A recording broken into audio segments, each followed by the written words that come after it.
My name is Daniel Thomas. At the time, I was a 27-year-old unmarried individual, working for a reasonably well-known and renowned company. My parents divorced when I was in elementary school, and I lived with my mother. My mother's name is Andrea Thomas, and she was 53 years old at that time. Despite her age, she looked youthful and had a cheerful personality.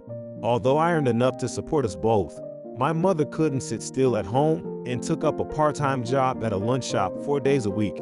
Occasionally, she brought home leftovers from her work or bought things at a discounted price with an employee discount, which greatly contributed to our household finances.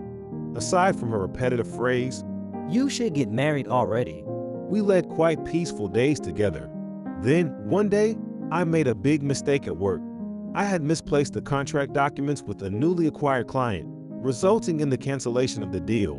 I had combined the documents received from the client with the internal ones and submitted them for approval from my boss.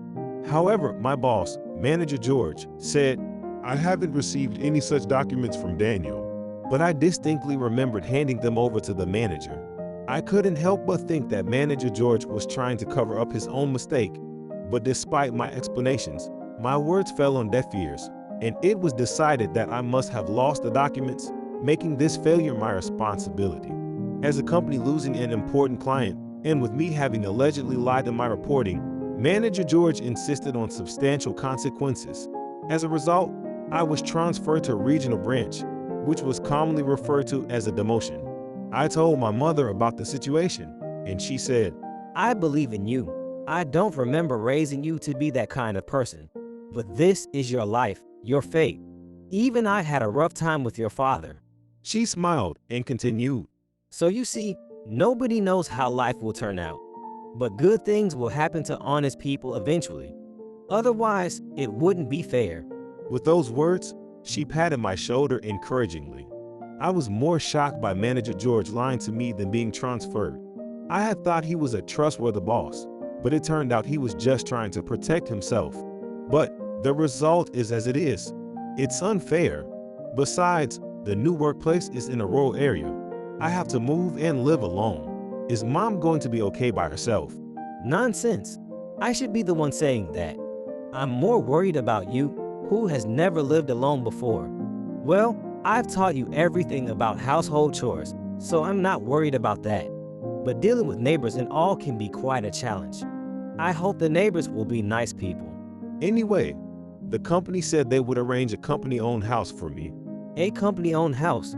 Are you married or something? Company-owned houses usually sound like something for married employees.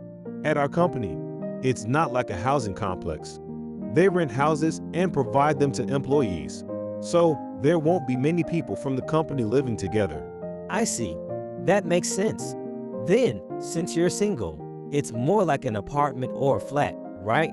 The transfer is to quite a rural area, so I think it will be an apartment. Well, wherever you go, home is where you live. Don't get all sulky. Just do your best at work. Yeah, that's the plan. I never thought I would leave home like this, but I'll stay positive and do my best. And so, I left my familiar home and headed to the regional branch for my transfer. The company-arranged house turned out to be an apartment, just as I expected. It was a square building with 8 rooms per floor, and there were 4 similar buildings in the complex, all made of lightweight steel, it seemed. My room was a corner unit on the 2nd floor, and I was grateful for the numerous windows that allowed natural light in.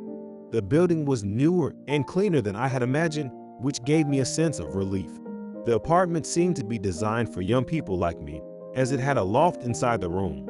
Though it was a 1-bedroom apartment, it appeared more spacious and usable than I had anticipated.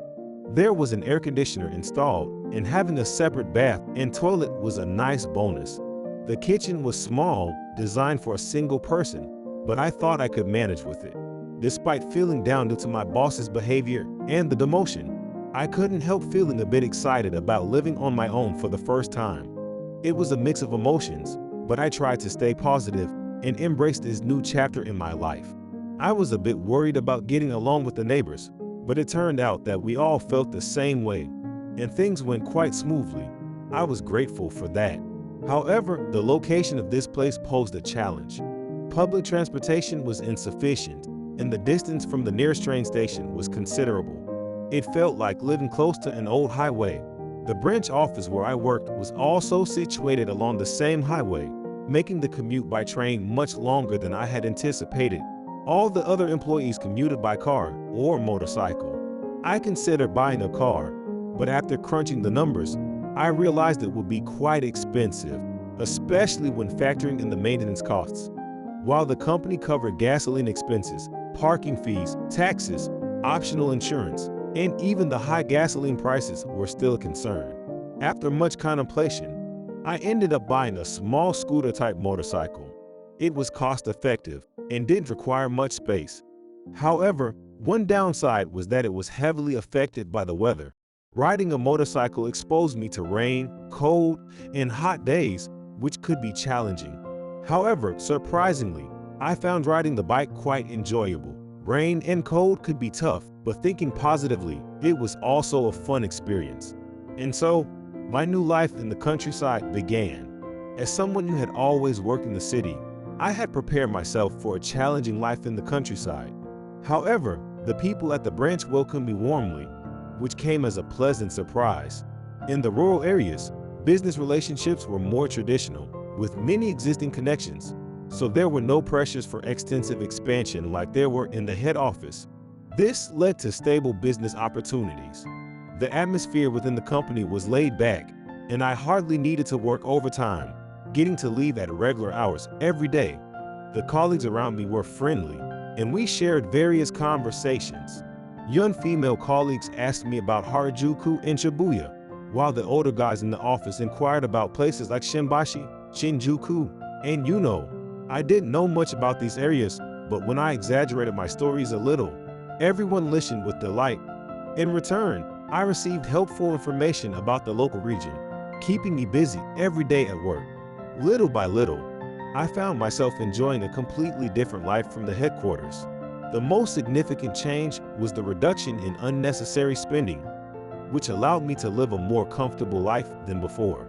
Previously, I used to give my mother 100,000 yen every month, including rent. But now, my company covers the rent. And even after sending my mother 100,000 yen as support, I felt like my life had become easier.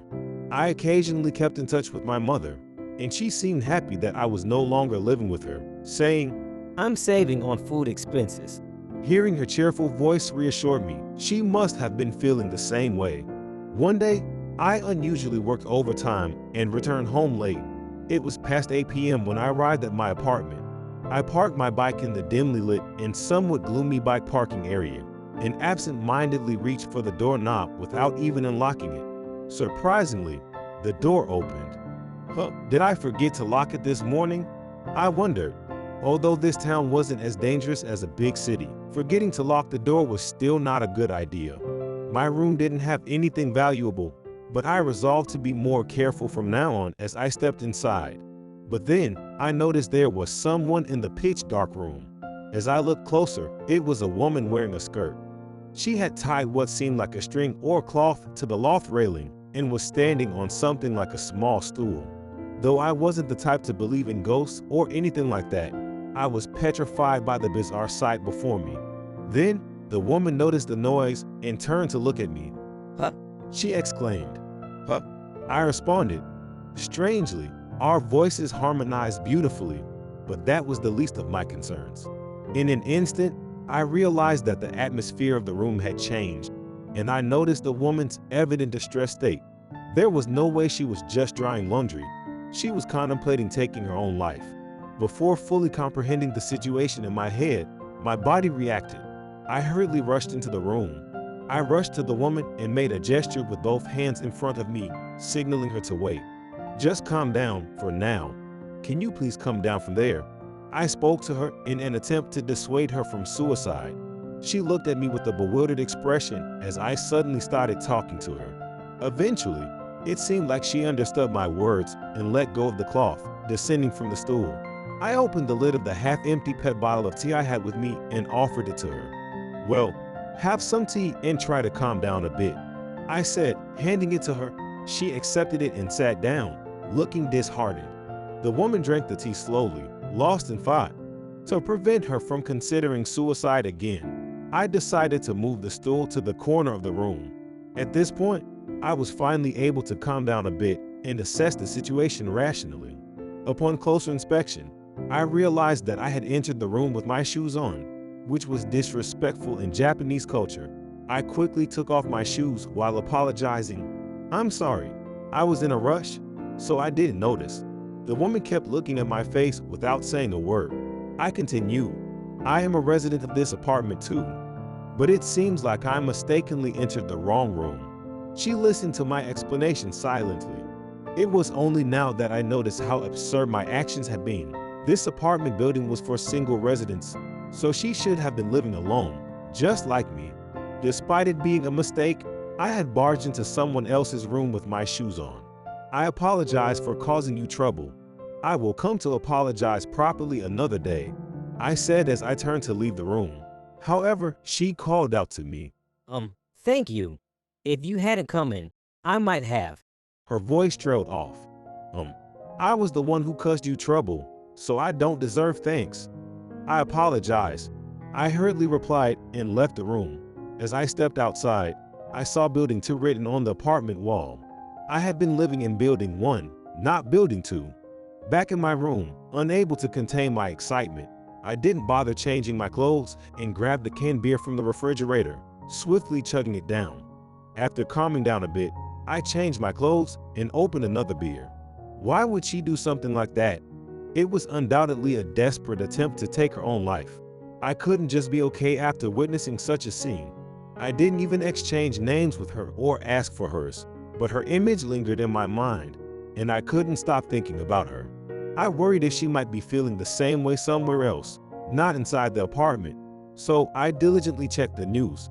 I had conflicting emotions, a desire to help her if she was still struggling, and another, simply wanting to meet her again. Since that day, every time I left the apartment, I searched for her figure. One evening, while walking down the pathway leading from the main road to the apartment, I finally saw her. There was no mistake. It was the person I had been searching for days. As I stared at her, she noticed my gaze. I heard a faint voice. I felt relieved to confirm that she was alive. However, she seemed surprised to see me again. She probably hadn't expected to run into me. I instinctively rushed over to her and said, "I'm glad we met again. If you have some time later, would you like to talk?" If she was still contemplating the same thing as before, I believed it was dangerous to do nothing, but the truth was, I genuinely wanted to have a conversation with her. She seemed a bit taken aback by my sudden offer, but she nodded slightly. So I quickly looked for a place, but in this area, there were no fancy shops, and the only option was a typical pub. I thought it might be better to choose a somewhat lively place instead of a quiet one, as it would make talking easier, so I led her to the pub. Inside, the place was quite busy. Since pubs often cater to large groups of people, we found a relatively empty counter seat where nobody would pay much attention to us. We ordered beer and started with self-introductions. Her name was Alice, and she was the same age as me. She worked in a nearby factory that manufactured machine parts, handling office work. Initially, I was the one doing most of the talking, but as we drank more, Alice began to open up little by little. Alice was an only child, and both her parents had passed away, leaving her all alone in the world. However, she did have a boyfriend she met at work, and they were considering marriage.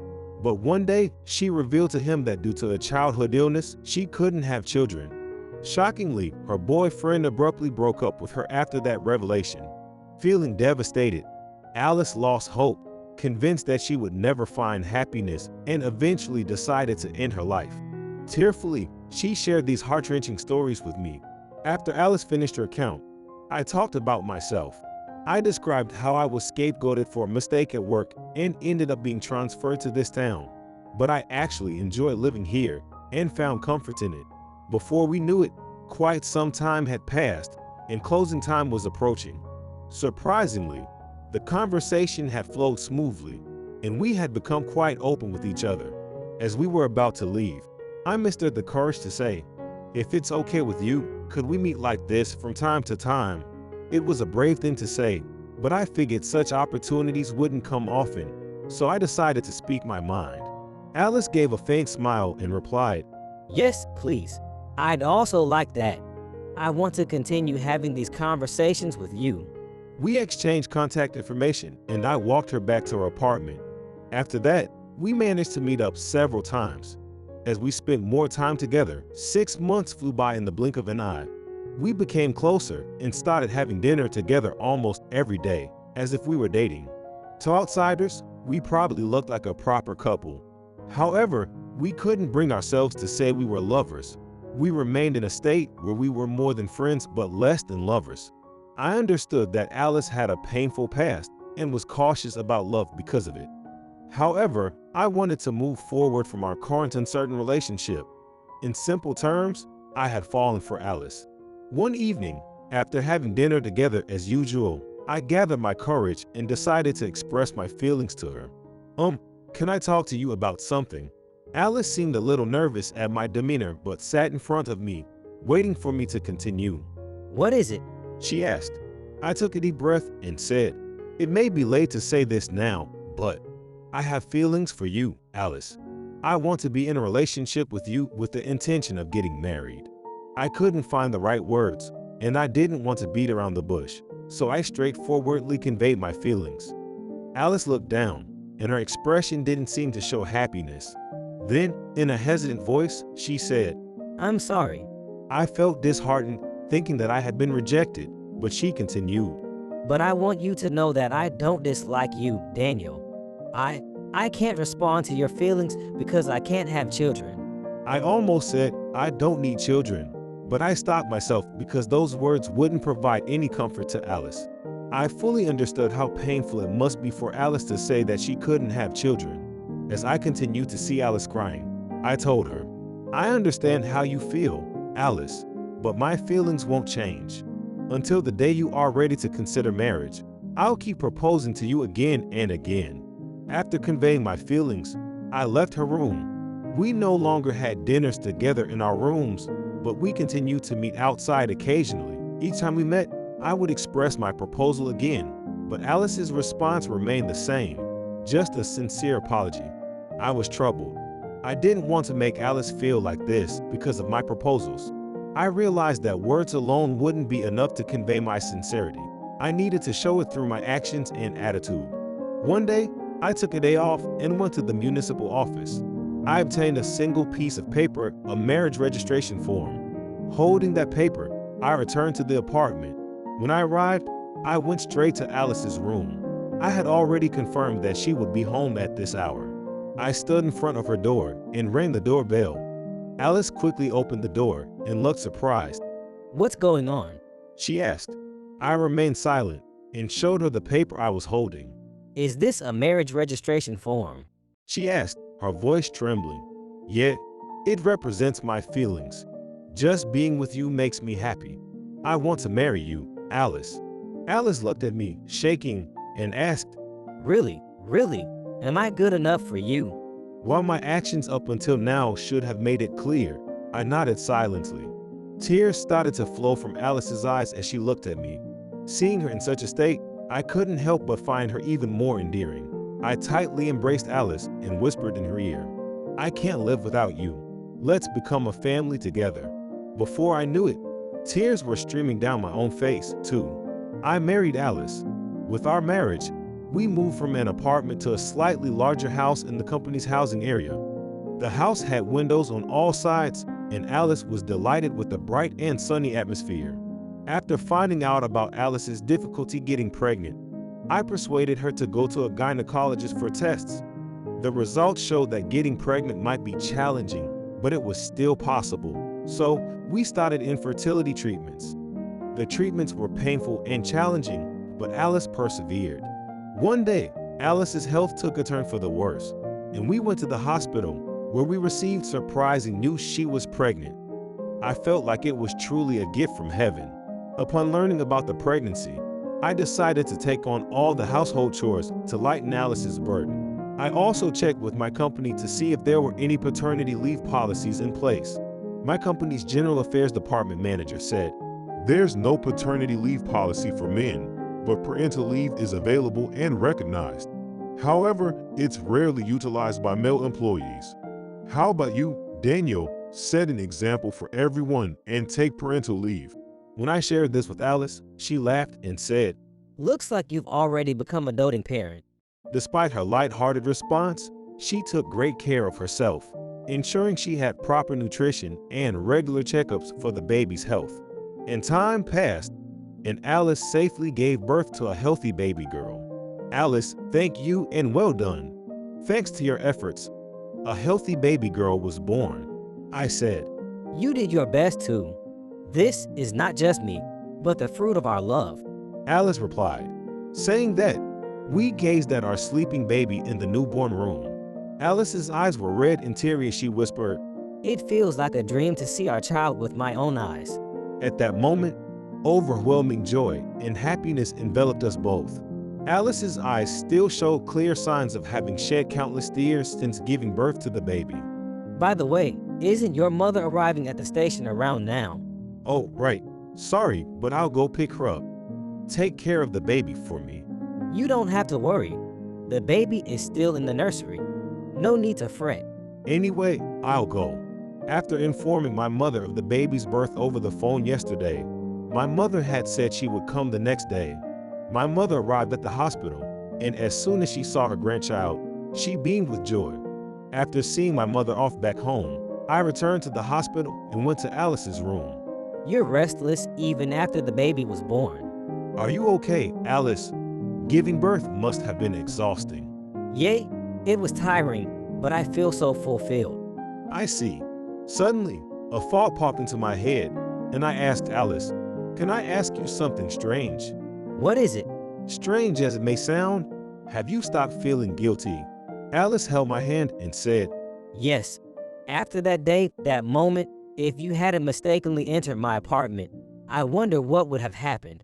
I probably wouldn't have felt this happiness. If this is fate, then you were my destiny. So let me say thank you again. Thank you from the bottom of my heart. fate, huh?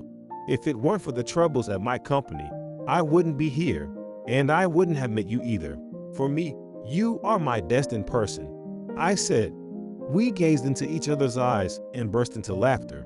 We never imagined we would be able to laugh so freely when we first came to this town. The next day, holding our unnamed baby, we sat on a bench facing the hospital courtyard. Alice's face had a refreshing look, that of a mother. Bathed in the warm spring sunlight, we felt as if our world was filled with light and the future sparkled brightly within the flow of time.